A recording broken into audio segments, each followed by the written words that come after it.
你是不是也觉得那些有钱人他们能成功靠的都是运气是背景？错了，其实他们玩的是一套我们根本没接触过的规则。当我们在通胀面前焦头烂额，为房贷愁眉不展的时候，他们早就趁着市场恐慌悄悄地捡漏，然后轻轻松松地把财富翻倍。这个不是因为他们反应比你快，而是他们早就把下一步棋怎么走计划得明明白白。我们看到的只是他们风光的结果，但真正让他们一路躺赢的是这14个他们从不对外宣扬的财富秘密。而我们每天辛辛苦苦的存钱，说实话，根本就没在跟他们玩同一个游戏。今天就让我们一起掀开这层纱，看看富人圈里那些你不曾听闻的真相。在财富的世界里，你可得记住第一件事：有钱人赚得快，不是因为是赚的钱多，而是因为这么动作快、反应快的人，钱永远是追着他们跑的。你想想，我们把钱存进银行，是不是常常得等好几天才能到账？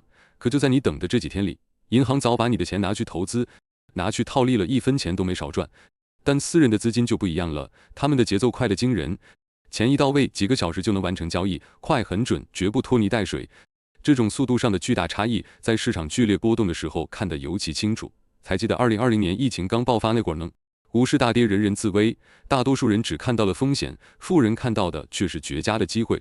他们的现金早就准备好了，市场一崩盘，他们立刻冲进去大理扫货，没有丝毫犹豫，因为这是太清楚了。这种时候只要慢一步，这个机会就没了。而我们呢，还在等专家分析，看网上的文章，听别人怎么说，总想等那个所谓的最佳时机，结果等到好不容易下定决心，行情早就反弹了，一进去就是了追高，想赚钱反倒被套牢。所以你看，如果你也想参与这场游戏，就得先换个脑子，你要提前准备好资金，培养那种对机会的敏感度，该出手时能立马行动。平时多和有价值的人交流，掌握第一手消息，当别人还在观望的时候，你可能就已经开始行动了。接下来是第二点，通货膨胀这东西听起来像教科书里的名词，但它带给我们的压力，每个人都深有体会。起水不见涨，物价却一路飙升，早餐贵了，房租涨了，你辛辛苦苦存下来的那点钱放在银行里越来越不值钱。但对富人来说，通胀可不是麻烦，它是一个加速资产增值的工具。就拿房地产来说吧，当物价上涨，房价也跟着水涨船高，可当初买房贷款的金额却没变。换句话说，他们是用便宜的钱借来了杠杆。房子涨价赚的是资本利得，房子出租呢，租金也随着通胀慢慢往上涨，压力自然就转嫁给了租客。想想2008年金融危机之后，美国房市一度低迷，房价腰斩，但那些趁乱进场的投资人，现在早就站反了回升，加上通胀推动，资产一路飙涨，成了真正的大赢家。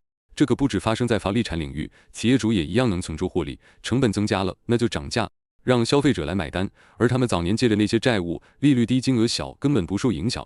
股东只要持有优质企业的股票，通胀带动营收增长，股价跟着上去，红利自然也分得更多。那我们该怎么办？不能只死守着现金，你得开始学习配置自己的资产，股票、债券、房地产，找到适合自己的组合，让资产跟着一起成长，至少别让通胀把你的购买力悄悄地吞噬掉。还有一个更实际的策略，不断提升自己的技能和价值，只有能创造更高收入的人，才有余力在这场看不见的资产侵蚀战中立于不败之地。第三个秘密，很多人从小就被教育要存钱，觉得有钱才有安全感，所以我们努力工作，每个月固定存一笔，希望慢慢积累，给自己一点保障。但你有没有发现，其实存下来了，生活却没轻松多少？原因很简单，这套观念在这个时代早就过时了。对富人来说，钱从来不是拿来存的，是拿来运用的。在他们眼里，金钱是要流动起来的，它是活的，钱放在银行里只会慢慢的被通胀吃掉，那点利息根本追不上现实的成本。所以富人会让每一笔钱都动起来，股票、房地产、基金、创投、债券，甚至是自己创业。钱只要一闲着，在他们看来就是浪费机会。反观我们大多数人，还是习惯把钱存进银行，看着账户里的数字慢慢增加，但通胀一来，这些数字的实际购买力其实正在倒退。更糟糕的是，等你真的看到一个投资机会，可能又因为不熟悉不敢碰，或者觉得风险太高，最后选择放弃。这种思维会让你永远停在原地。如果你真想积累财富，就得学会让钱流动起来，不用一开始就投入太多，但你得开始行动。你可以从风险最低、自己比较熟悉的产品入手，比如债券、基金，也可以学习了解股票市场，或者看懂房地产的投资逻辑。关键不在于你现在能做多少，而在于你能不能开始建立自己的金钱运作系统。因为只有让钱动起来，钱才会开始帮你工作。接着说第四点，股票市场对很多人来说，就像个让人又爱又怕的存在。有人想靠它一夜暴富，也有人一亏钱就发誓再也不碰。在高点的时候冲进去，稍微跌一点点就下来赶紧卖出。整个投资过程根本不是看公司本身好不好，而是跟着自己的情绪在跑。这就像开车不看导航，只看窗外风景，开着开着就迷路了。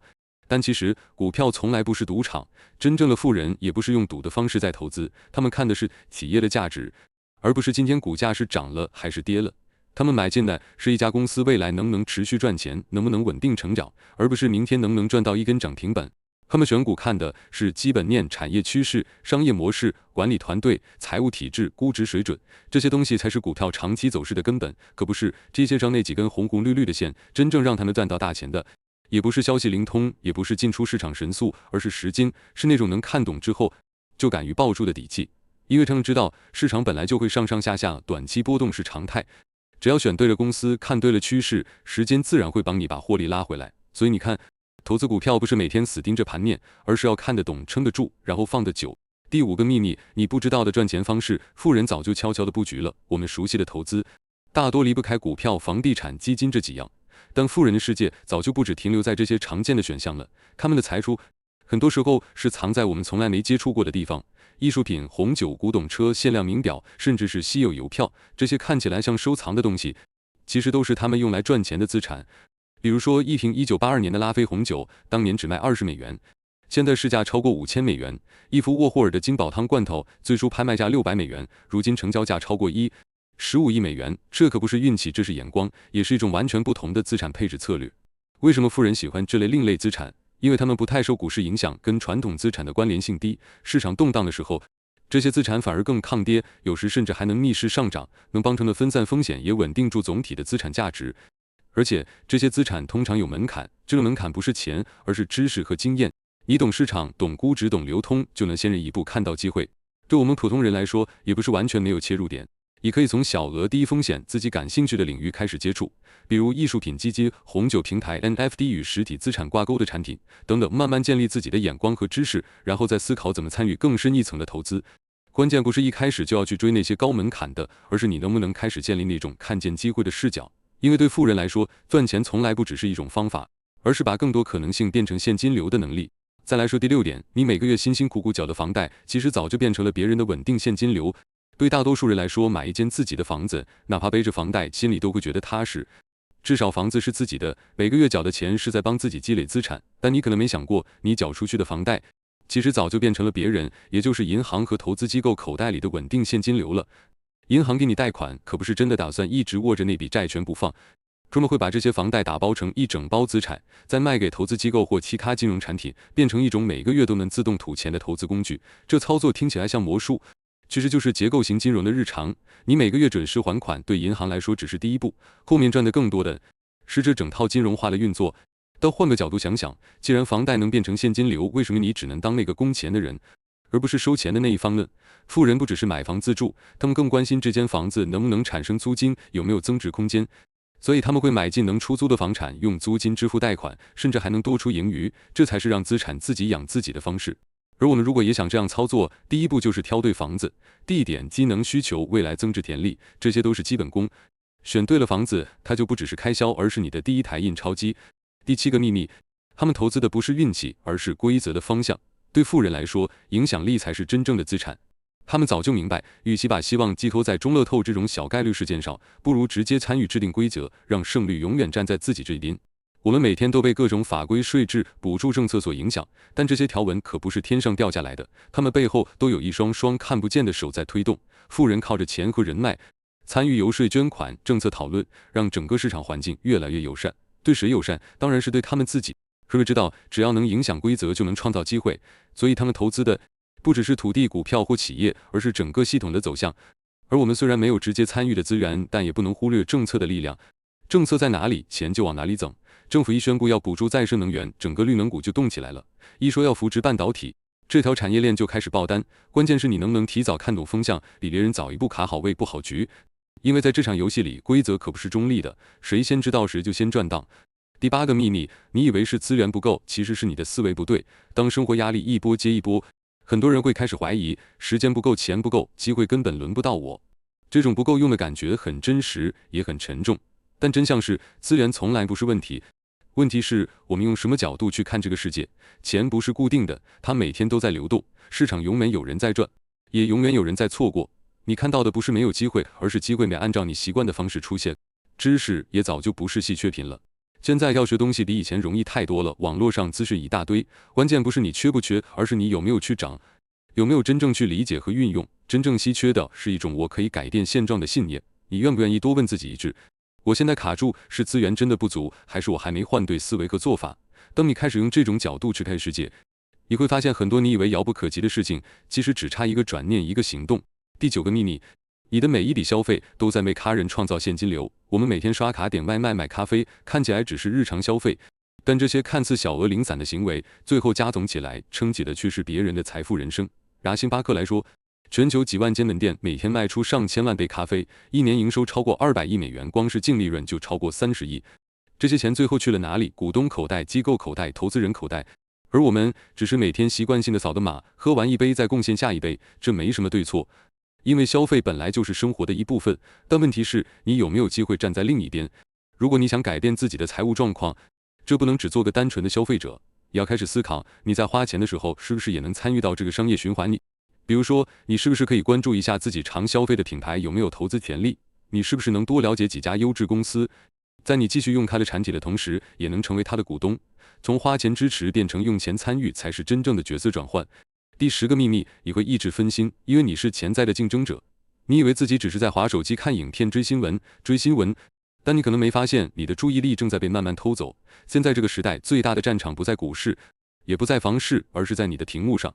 谁能抢走你的注意力，谁就能赚到你的时间、情绪，甚至金钱。社交平台、娱乐新闻、短视频看起来只是让你放松，但实际上他们正在把你从重要的事情上拉开，这不是巧合，这是精心设计好的。你一旦分心，就不会专注在理财，不会关心市场，不会布局未来，你变得容易被牵着走，也就不太可能成为真正的对手。所以分心这件事从来不只是生活小事，它其实是一种很高明的拖延策略。但这种剧，你可以选择不跟着走，你可以开始练习把注意力收回来，开始选择你要把时间放在哪里，不需要一天改变所有习惯。从一个小动作开始就好，关掉没必要的通知，滑手机之前先想一下，这对我现在有帮助吗？把精力放在让你变强变自由的事情上，注意力在哪里，财富就往哪里去。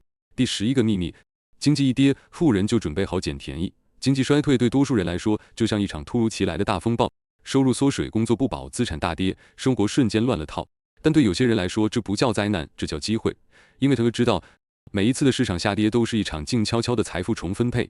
当大家恐慌急着出场，资产被抛售，价格被错杀的时候，富人反而会在这时候冷静进场，扫货捡便宜，布局下一轮的上升循环。就像巴菲特说了那句话，别人恐惧时我贪婪，这不只是投资语录，而是他们实际操作的逻辑。他们早就准备好现金，看好标的，定好策略，只等市场一崩盘就火速下手。那我们呢？虽然改变不了经济周期，但可以选择怎么面对。越早准备，机会就越大。你可以从现在开始留意自己的现金部位，优化资产配置，提升自己的技能与价值。等市场真的反转时，别人慌乱你稳健，别人逃离你买入，因为这种时候赚的不是小钱，是下一轮财富起飞的入场券。第12个秘密，富人花钱前先让资产帮他们出钱。很多人看到富人的生活，开名车，住高级酒店，出手阔绰，因为他们随时都有一大笔现金可以花。但你知道呢？他们真正厉害的地方不在于花的钱多，而是花的巧。富人很少真的动用自己的现金，因为他们知道现金不是拿来挥霍的，是拿来杠杆用来增值的。他们买东西做消费，背后靠的不是薪水，而是资产带来的现金流、租金、股息、配息、被动收入，这些才是帮他们刷卡的来源。简单讲就是，股市用钱换东西，而是先用钱生钱，再拿生出来的钱去换东西。这观念对我们一般人来说也不是遥不可及。你可以先从控管现金流开始，该借的借，该投的投。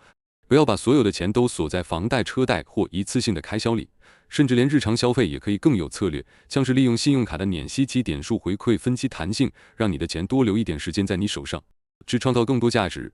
长期来看，富人不是比较会赚，而是比较会分配。钱怎么用，决定了你能走多远。第13个秘密，真正的财富不在薪水，而在股权。从小到大，我们被灌输的观念就是要努力，要升职，要加薪，收入越高，生活就会越好。于是我们拼命加班，长责任，拼绩效，把人生所有目标都绑在月薪几万、年薪几十万上。但你有没有想过，这正是富人最希望你相信的剧本？因为只要你把眼光卡在收入上，你就会一直卖时间换钱，永远看不到背后真正在创造财富的东西——股权和所有权。富人不靠死薪水致富，他们赚的是整间公司的成长红利。股票基金让他们成为企业的间接股东，创业投资让他们直接拥有资产的掌控权。当公司成长，估值上升，他们的资产跟着翻倍，这才是财富暴增的关键。我们不一定要自己开公司才能参与，但可以从投资股票 ETF 开始，慢慢建立自己的股东思维。不要再只看每个月账户进了多少钱，而是要开始思考你拥有什么，你参与了什么，你是不是站在资本的一边。想跳脱慢时间的轮回，你得从拥有开始。最后一个秘密，你渴望的生活其实是他们精心设计的商品。你以为自己在追求更好的生活，但其实你的每个欲望早就被商品化了。你想变瘦，一想变瘦，健身产业就出现了；你想变美，医美、美妆、保健品一个都没少；你想过得有质感，精品旅游、居家设计全都替你准备好。表面上是选择变多了，实际上是你的欲望变成了产业公式。你想要什么，世界就做出什么，再开价卖贵给你。这不是什么阴谋，这是商业的本能，因为他们知道满足你的欲望是一门最稳定也最暴利的生意。那我们该怎么办？